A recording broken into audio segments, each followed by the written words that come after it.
Hi, I'm Jack Baruzzini, and you're listening to The Secrets of Stargate, where we talk about the hidden meanings and deeper layers found in the Stargate movies, TV series, and more. And joining me today are Father Cory Sticha. Hi, Father. Howdy, Jack. And Lisa Jones. Hi, Lisa. Hey, Jack. And Victor Lambs. Hey, Victor. Hi, Jack. Today we are discussing the 12th episode of Season 5, Wormhole X-Treme. In this episode, a spaceship that matches the energy signature of Martin Lloyd's escape pod begins approaching the Earth. The military tracks down Lloyd, who has become a creative consultant on a TV show called Wormhole X-Treme that parallels the real SG1. O'Neill is assigned to confront Lloyd about the approaching spacecraft.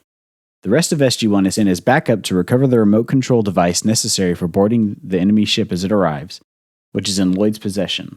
Lloyd's associates and a secret government group called the NID also want to get their hands on the technology. Lloyd is kidnapped and injected with a drug, which restores his memory. But Teal'c helps O'Neill and Lloyd escape. O'Neill gives the remote control to Lloyd's associates, allowing them to flee Earth. And Lloyd decides to stay on Earth to continue working on Wormhole X-Treme. This is a great episode. Mm-hmm.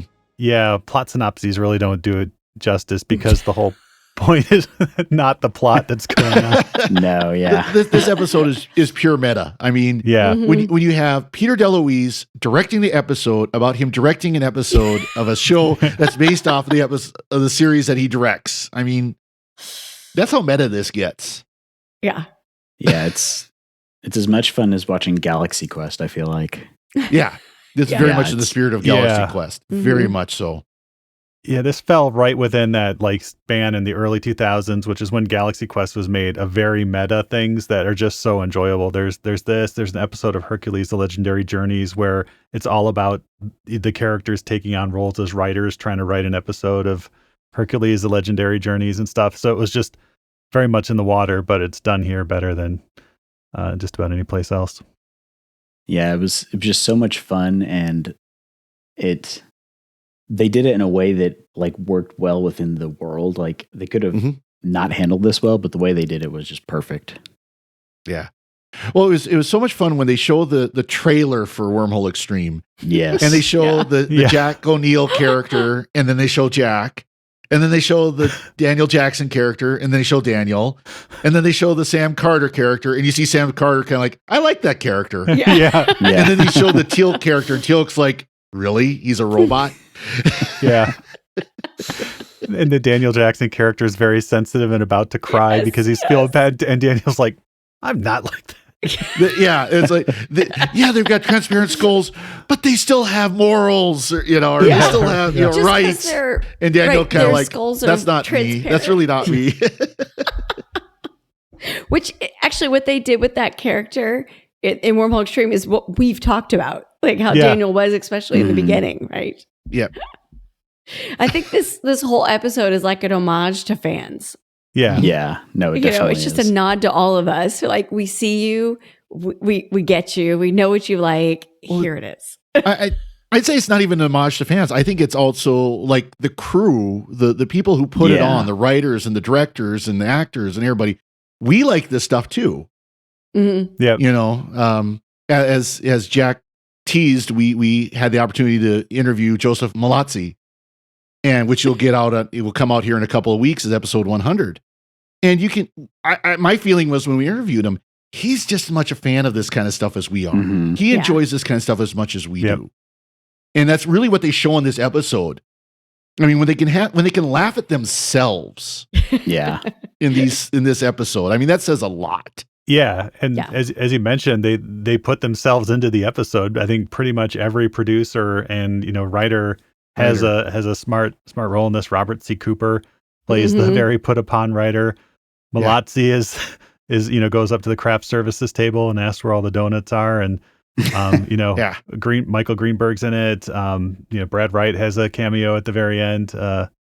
Yeah, it's a lot And I going really on in like- this one. Yeah. Mhm. I really liked how a lot of the humor came from the production side. Like it wasn't really even focused on the actors. Like it was a lot of fun to see them, but all the stuff with the guy, he's continually asking the pyrotechnics guy to make the explosion Bigger. bigger, or Peter with Miller. the What part yes. of bigger don't you understand? Yeah. As they're literally detonating, gasoline. Or the part where he wants him to change the apple that the Jack character is eating to kiwis that are spray painted red, which always makes me think of Voyager, where they have like the Leola root, which is clearly just like ginger, which has been painted purple. We just watched, before we watched this original Star Trek series episode, The Apple, where they do go to a planet of where they go to like an Eden planet, and the fruits there are honeydew melons that have been painted purple. Yeah, so he's like, so we're going to a Garden of Eden planet, and they're going to eat kiwis that are painted red, and we're like, okay, direct homage to the apple there. So yeah. Well, as he's carrying a basket of apples and pineapple, Garden of Eden episode, and the props guy is just like, okay, Garden of Eden, they ate an apple, so why don't we show apples? Yeah, it's not alien.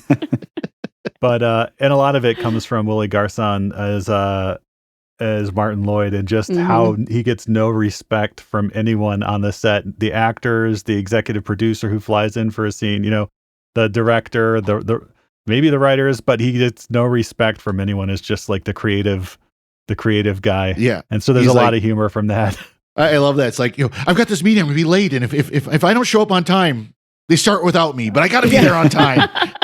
Yeah.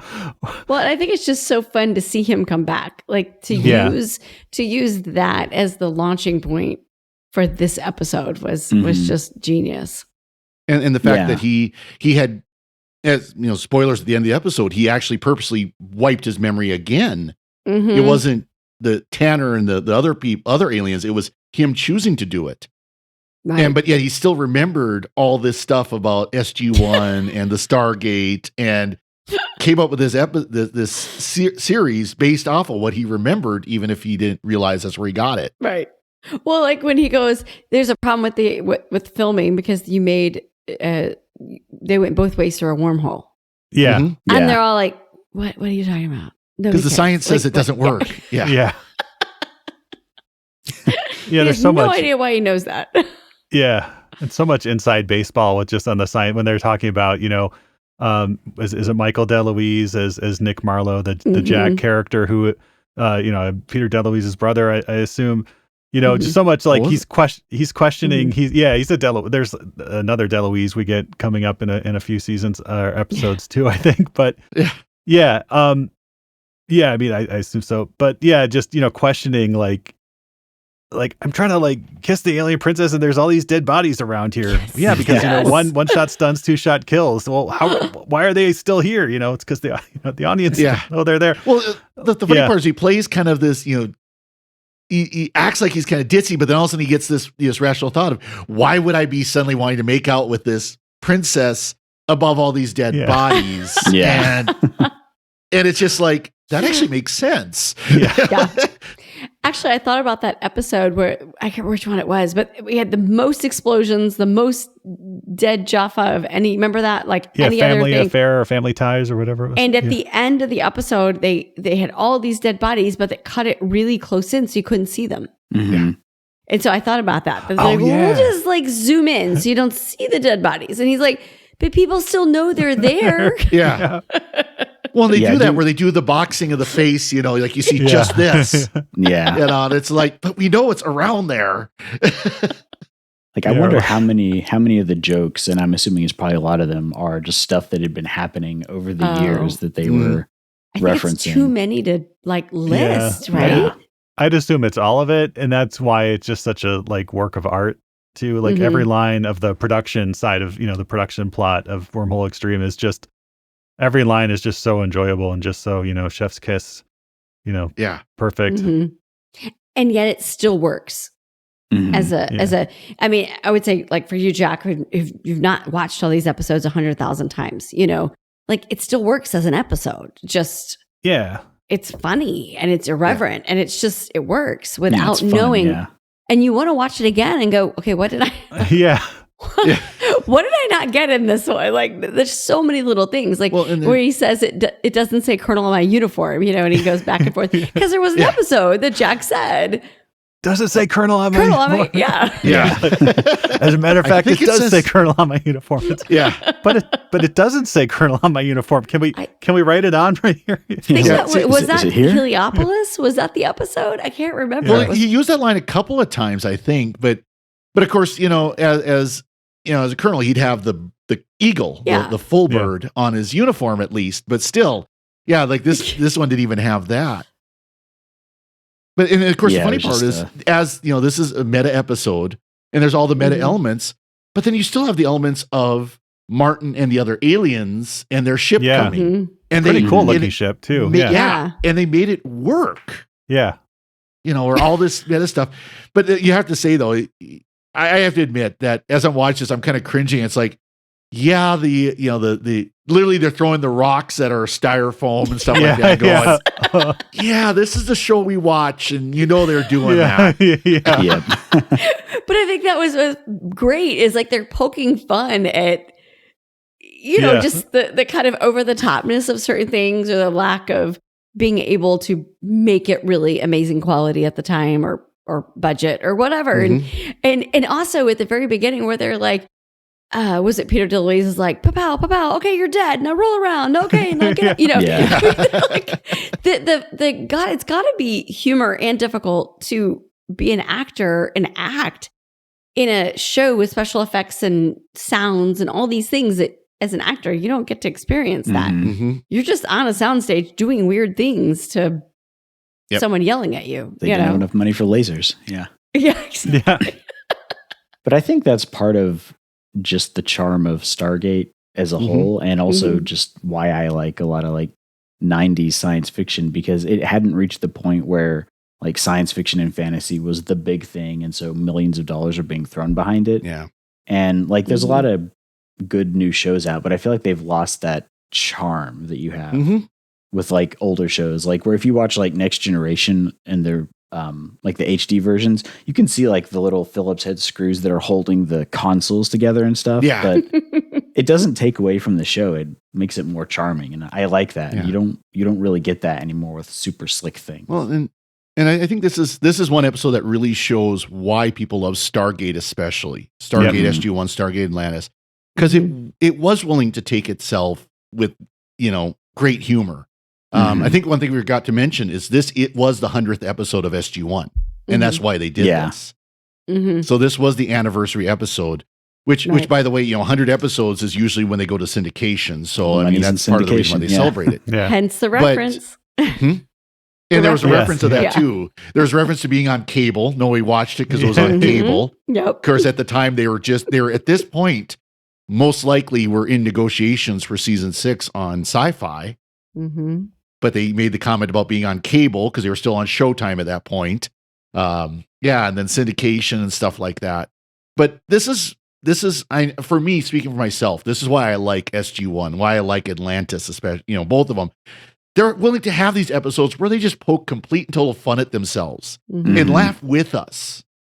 They don't take themselves Yeah. too seriously. Yeah, and Stargate's always had a good balance of humor and drama, and this really, even though it's basically a straight comedy episode, they still are able to pull that in with the characters. Like, because you care about Martin. Like, I know we talked last week about Yeah. that guy, the Adrian, the millionaire guy, and Yeah. like Mhm. his story didn't really land because you didn't care about him at all. But with this, even though it's a comedy episode, like you're worried about Martin because he's just a nice guy who's stuck on Earth. Yeah. And He's a nice alien. Yeah. There's just something about Willie Garson too, that anything you put him in, he can just generate sympathy for Mhm. his character. He plays in an episode of Twin Peaks of all things. He has one like maybe 30 or second or 2 minute long scene, and that's his character's only scene, but you like totally just feel for him, and that Mhm. he had a real gift for being able to generate just that just that bathos yeah. It was fun too that they flipped this previous episode from last season on its head, where Mhm. it was Martin trying to convince Colonel O'Neill that he really was an Mhm. alien and he wasn't just a crazy guy on drugs. And then in this, there's the scene where they're in his trailer, Marty's trailer, and Colonel O'Neill is trying to convince him that he's the alien trapped, that yes, Marty really is the alien trapped on Earth. Oh, that's a great thing. Well, why don't you write up a prospectus? Why don't you write up a script for me, and we'll take a look at it. Yeah. No promises. Yeah. Right. Yeah. Well, and the other thing, this isn't the last time we see Martin Lloyd. We see him one more time. Yeah. In the 200th in episode 200. Yeah. Yep. Which Oh, is nice. So That's it's kind awesome. of fun that they, that kind of 200 has even more fun than 100. Like you get the call back to it. So I agree. I love this is part of what makes Stargate great. Is that they're willing to do this. Yeah. Of course, at the end, he sticks around. The other aliens get on the ship and leave. They beam up to the ship and leave, but he sticks around. Yeah. And that's the other thing. If you think about it, there's actually a plot.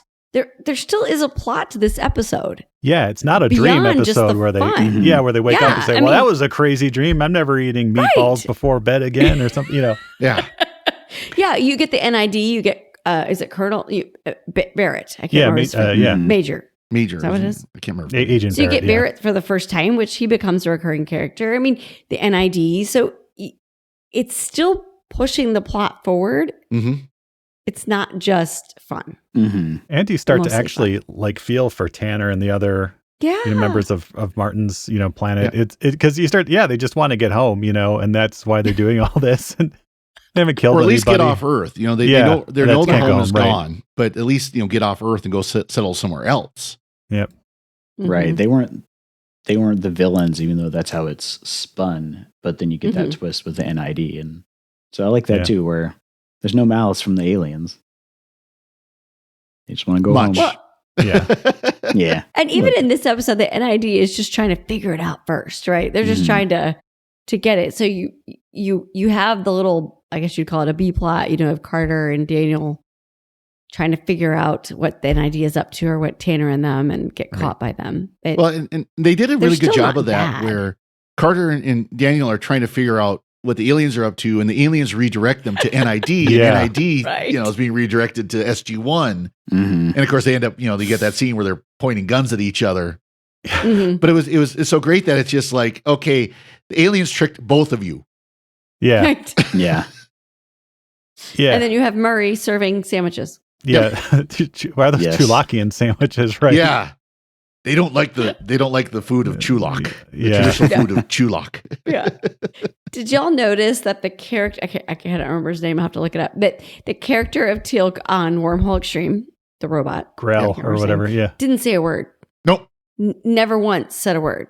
There were a couple of times where he'd kind of do the Yeah. open his Yeah. mouth and like stick up his hand like he's Yeah. gonna say something, and then get interrupted. And he was facing away from the camera in a lot of his shots too, like kind of in the background. Yeah. Yep. He gets a line at the end of 200 episode, I think. Okay. Yeah.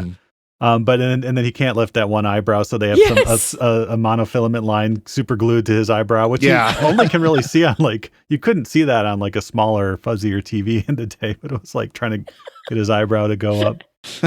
Yeah. And at the end of the episode, they break the fourth wall and they have the Daniel Jackson Wormhole X-Treme guy saying, my name is so-and-so. I play so-and-so who plays so-and-so, That's which the was the best character line. of Daniel Jackson Yes. that was played by Michael Shanks. And then, I forgot his name. Originally played by James Spader in the movie. James Spader, yeah. Yeah. Yeah. And then he looks at the camera guy and goes, "Are you okay?" Because he's just gone to the Then we have the Jack stand-in Yeah. when he finds out that it's not a real show. It's a Oh, show right. and Yeah. a show. It's a He just show, can't yeah. he doesn't understand it.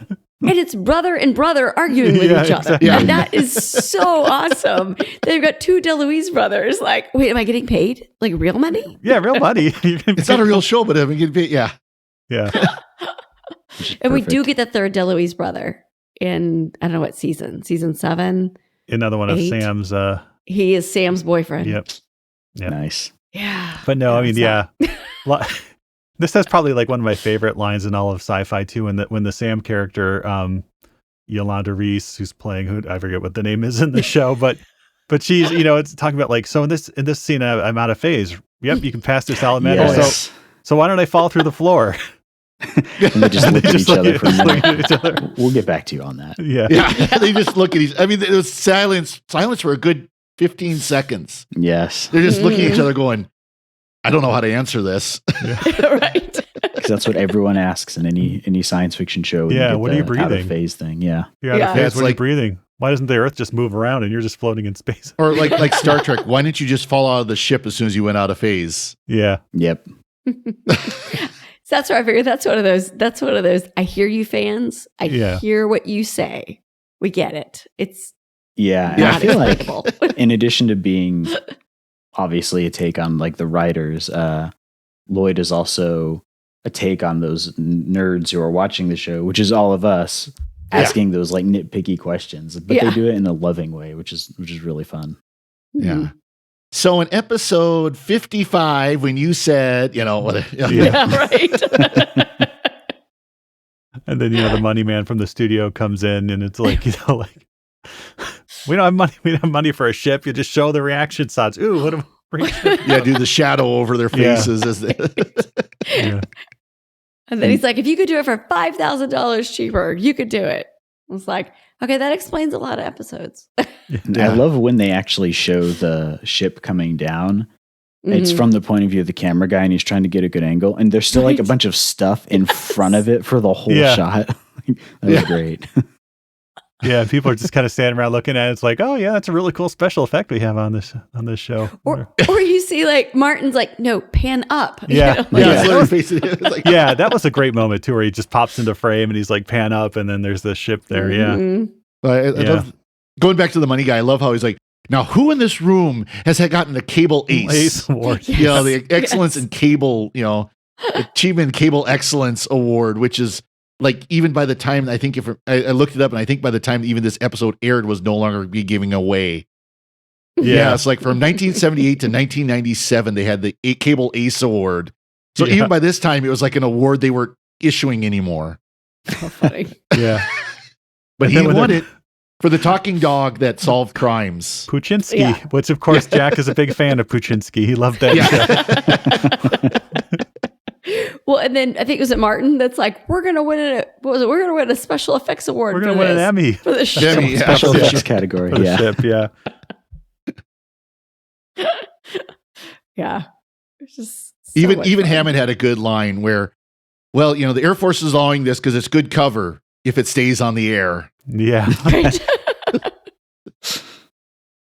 yeah. And then, of course, I think we learned later on that it was canceled, but then they were going to make a movie of it, and then it goes Mhm. on for another 10 seasons. Yeah. Yeah, I think it's what we learned Yeah. in 200. I think. Yeah. In Citizen Joe, they in season 8, we hear that it only ran for one season, and then Yeah. later we hear Okay. about the Nice. So it got, everything else. got the You know what's reboot. funny? So last episode I mentioned that Earth-based episode, so that we kind of struggle with. Not this This was an Earth-based episode. one. Not this one. Two, Yeah. two in a row, and you don't hear us complaining about it at No. all. Oh, yeah, this has been one of my favorites so far. And it's interesting if you look at like the top favorite lists of Stargate, a lot of them are these episodes that lean very heavily on comedy. Mhm. Because I think the cast just works so well in that role. Yeah. I think you can tell they enjoy it. Like you said, they don't take it too seriously. They enjoy each other. They enjoy what they're doing, and they just, I don't know, have fun. Can you imagine when they're sitting in the writer's room or they're sitting, brainstorming this episode, and they're sitting there? I imagine that they've got their drink of choice, whether it's a cocktail or a whiskey or whatever, and they start talking about all these little things that happen as they've been going along. Well, let's throw this in. Do you remember when this happened? Do you remember that? You remember when you wanted a bigger Yeah. explosion? You remember when Yeah. If Michael Shanks was ever hurt by fake boulders at some point. Yeah. All their inside jokes, Yeah. Yeah. And I mean, it just goes back to, what I've said here, but not recently, that, when the people making a show are having fun, then the audience Mhm. has fun. And it's, when the people making a show Yeah. are miserable, that comes through as well into the final product. Mm-hmm. Yeah. Absolutely. I agree. They put a big X on the back of their camo. Yeah. Oh, yeah. It's marketing's idea. Yeah. Why don't the aliens ever wear camo? That's why they're dead. Yeah. It was awesome. Yeah. Oh, and I love their Stargate. I love their Stargate prop in this. Yes. It's all like pink Yes. neon and stuff. Yeah. And they don't Very feature that 90s. nearly. Yeah. And then they say that anything with an X gets better Or as does marketing Yeah. or whatever. And this Yeah. was still in the time period of the X-Files, Yep. you know? I Yeah. wanted to call it Going to Space or what was it? They go to space, I think. yeah. Yeah. Well, I Which is love the uniforms because it's like, oh, this uniform's real, isn't it? It's just like our, just like the one that you wear, and it's like, no, that looks nothing like what Air Force actually wears.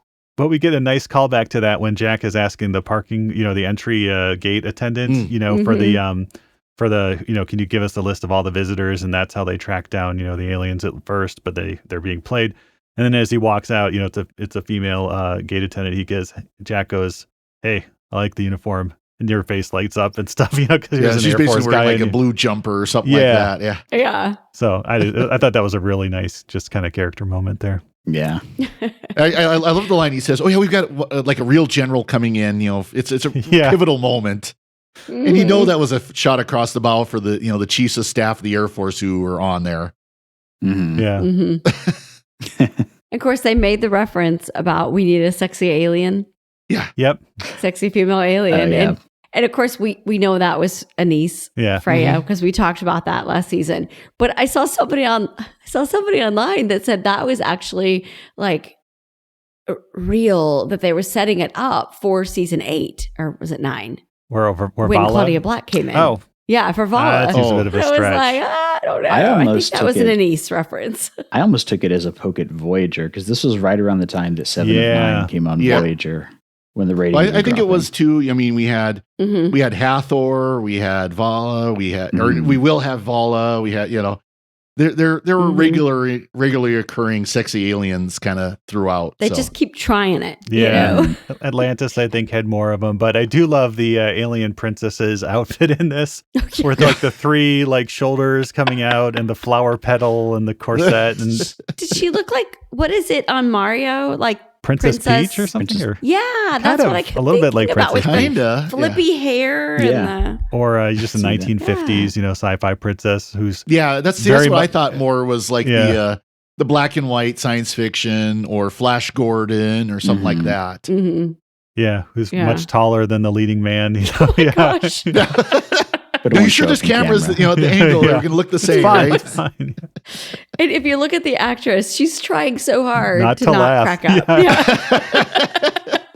I There- wonder if that was an ad lib. I mean, like, how much leeway did they all have to like make this Well, funny? especially at that part, because that was an end part, wasn't it? Mhm. Yeah, so Yeah. that that had to be ad libbed, because again, these are 2 DeLuise. You had Peter DeLuise behind the camera, and you had Michael DeLuise, his brother. If they've got the DeLuise sense of humor, Oh my gosh. that had to be an ad lib at that point. Yeah, Yeah. definitely. Yeah. That's what I just loved. I love that Peter DeLuise was in the, like, we're always looking for his cameos, every time he directs, but he was just front and center through a good portion of the episode. So that was, and then I kept watching it and going, wait, that guy looks really familiar, and wait, that guy looks familiar. And then you're looking at IMDb and you're like, oh, wait, that was, Robert C. Cooper, or that was Brad Wright, or that was Joe Malazzi, like it was so funny to look at them and be like, oh wait. Yeah, even Andy Makita gets a cameo, and he was just Yeah. coming on to the show at this point, I think. Yeah. Yeah, it's and then I like that line at the end when it's ending, and he's like, "Is this work? It's okay for a walk away." Yeah.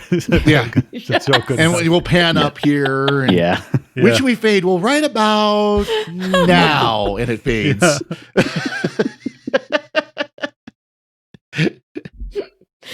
Yeah. It worked. I don't know how many shows take these risks and it doesn't work, but this worked. Yeah, I'm trying to think of other shows that have done this. I mean, it's not so common anymore. I guess you could almost say that, like, Far Beyond the Stars, that Deep Space Nine episode that goes kind of, it's not really meta, but it does, like, with the sci-fi writers. That's almost like the opposite of this, because it's real. Oh, that was the callback to it. But yeah, that was a good one. And then, like I said, there was an episode of Hercules that did it. See, the problem with Far Beyond the Stars on DS9 is it was the exact opposite. It was meta, but it was so serious. It was played just for drama. Yeah. Yeah. Whereas this had the little bit of drama, but was mostly for the humor. And you really don't know a lot of series that would take the humor to this level. Mm-hmm. Mm-hmm. Definitely not in the Star Trek universe. I mean, there are humorous episodes of Star Trek, but not like this. Yeah, there are a couple episodes of Buffy where the characters like put on a play, or like if a show has has a musical episode too. Yep. Uh-huh. They can do that, but not to where they break it down and say, have actors like giving out their names, in front of the camera and stuff. I'm glad we didn't go the musical route. Yeah. Because I've seen too many of those that just did not work. Yeah. This was kind of time though when they were series were willing to take these kind of risks. Mm-hmm. Like you mentioned Buffy, because that was not long after this, if I remember correctly. Yeah, the musical episode I think would have been just a year or two after this. Yeah. Yeah. So it was kind of about this time where cable TV had really kind of established itself, and these series that were on cable were willing to take the risks to do something like this once in a while. Mm-hmm. And I think it's just the structure of the show and the fact that it's a science fiction show, so they can have that conceit in there, so they don't have to just do like it's a dream episode or just like a random one-off. Like it worked perfectly well within the canon of the show. Oh, and it wasn't like alternate reality, quantum mirror, none of that kind of stuff. Yeah. Yeah, Supernatural did it a couple times too, where they go to an actual, like the Winchester brothers go in and they're making an actual show. I mean, it's actually a whole plot line through Supernatural where a prophet of the Lord is writing novels called Supernatural that's about their lives and stuff. And there's other things, and it's they need to see him to find out what happens next, but he hasn't written that part yet, and so they have to get him to write it. And then there's another episode where they go into a different version and see basically a film version of themselves, and they do. So Supernatural has done several episodes kind of this, but when you're doing 15 seasons, you're gonna do whatever you can. Yeah. This also makes me think of the most recent Matrix movie, which tried to do a very similar thing where it was meta. Oh, yeah. Like, the first part of the movie, like it goes very meta where you have them like doing like the storyboarding ideas for the movie and like all these jokes, but it didn't work because it takes it and like flips it on its head in the second half and goes all dark and serious again. So it just really, it's the same kind of idea, just did not work out. But yeah, no, this is definitely in my top 10 episodes I've seen so far, and it will probably stay there. Yeah, I would easily put it in my top 10, and it's one that I could watch as many times as I can afford to watch something, I suppose. Yeah. Yeah. Yeah. I did look to see when this episode aired, because like it's hard to remember time period wise, and this was September of 2011. Or 2001, I'm sorry. Oh, yeah, 3 days. It was 3 days before 9/11. Yeah. Wow. Yeah. And it was also the mid-season break, back when shows used to take that this was a 6-month break. And I don't know if it was planned or if it was because 9/11 and the upset and the time, in the shows at that time. But this was the week of September 11th, and then the next one didn't air until 6 months later. It was a really weird, I mean, obviously it was an unspeakable, horrific event that, obviously defined our nation, but from a pop culture perspective, I mean, things tonally shifted. This is when the live action like Tick, series was coming out. That was like, a comedy sitcom about heroes and stuff. And it ran for 9 seasons, and then they killed it. They didn't even show all the episodes. And when they came back with live TV, it was like 24 with Jack Bauer stopping the terrorists. Yeah. Yeah, so it was. I mean, it changed the whole like pop culture landscape. And to Stargate's credit, they didn't immediately go into let's fight all the terrorists, and stuff. They kept tonally the show consistent, which is pretty impressive.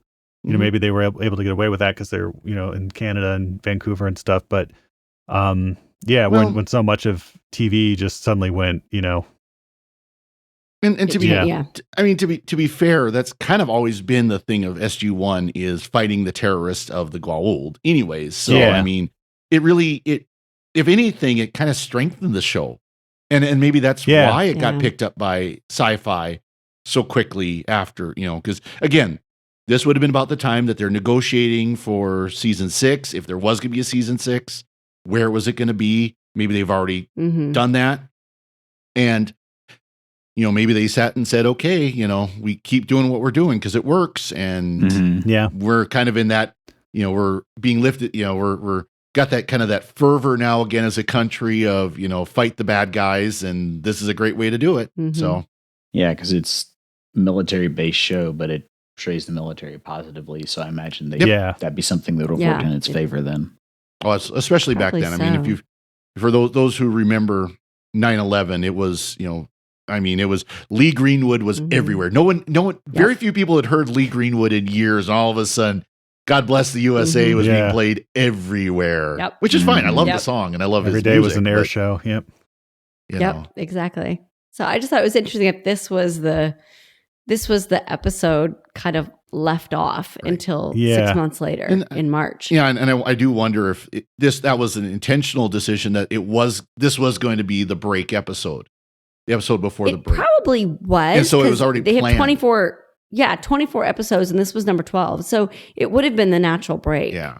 Yeah, I looked that up before the show actually because I was wondering the same thing, and I didn't find anything about it saying that they cut it because of that. So I'm assuming that was just what was planned. Well, it's again, this was before streaming services where they can release episodes, seasons whenever they feel like it. Now you would have kind of your winter hiatus half seasons where you would have shows that, like, for example, we recently did Secrets of Classic Quantum Leap, and that's how Quantum Leap started. It was kind of a winter spring half season that then went on to be many more seasons. And so if you remember, the show aired, it would premiere in the summer, so it would premiere when the networks were on hiatus, and it would run through the summer, and then when the networks started their big shows, it would go on break. And so that's kind of what happened here. Back when the regular network shows would go on reruns. Remember that? Yes. Because but also seasons would be 26, 30, 35 episodes, depending on what type of show it was. So half the year you'd have new episodes, and half the year you'd have either filler seasons of other shows or reruns. Yeah, it is strange now to watch the old shows and have 24 episodes a season. Yeah. And now shows, you're lucky if you can get 8. But I think that's 13. Yeah. The problem with like TV nowadays is that you get these TV shows that are like 8 to 10 episodes, and because they're so restricted, it's much more focused, and you don't get episodes like this anymore. Right. They treat those like a mini series, or like a movie. So it has to be very compact. Yeah, making an 8-hour movie or something. Oh boy, it's all about in interestingly, this was about the time 2001 was about the time they started thinking in that mindset. We always use Battlestar Galactica as one of the early examples of the overarching storyline for the entire season type series. And that's about this time. Babylon 5 was doing it. I think they were just wrapping up at this point, or even before this point. Yeah. And he was considered kind of weird for his ideas with Babylon 5, where he had the whole 5-year full 5-year arc written out before they even filmed day 1. But I think that whereas it works well for some shows if you want to do like a full season like story like that, or even a full show story, but it doesn't give the shows a lot of rewatchability. Like, no, I like to go back and rewatch individual episodes of Stargate or Star Trek or whatever, but I'm never going to watch Battlestar Galactica again or Game of Thrones again or anything like that, because you can't just pick a random episode out of it and watch it. Oh, I do that with Battlestar. Really? Yeah, I do. I have favorite episodes. I just watched 33 because it's so good, but yeah. Oh, that is, yeah. I was just thinking, Discovery, Star Trek Discovery, which thanks be to God, they announced one more season and it's done. But there are only a couple episodes that I feel like you could do that. And one of them, and they're both like one of them is definitely the Harry Mudd episode where he's doing the time loop. Yeah. Yeah. Where he keeps jumping back and killing everybody and jumping back and killing everybody. And that one's very much worth rewatching over and over again, just because Rainn Wilson plays Harry Mudd so well. Yeah, that was fun. But it's one of the few episodes of that series that you feel like you could jump in and just watch this episode. Mhm. And it stands alone as an episode. And that's what prevents me from going back and watching those shows that are longer form, because you got to start at the beginning. Yeah. Mm-hmm. But by the way, Lower Decks is great for that. Star Trek Lower Decks is great for that. Strange New Worlds too. Yeah. Yes. Those are both Well, ones you can go watch. Mm-hmm. I'm actually looking forward to the fact that they have so many. This show getting 24 episodes a season, getting over 200 episodes.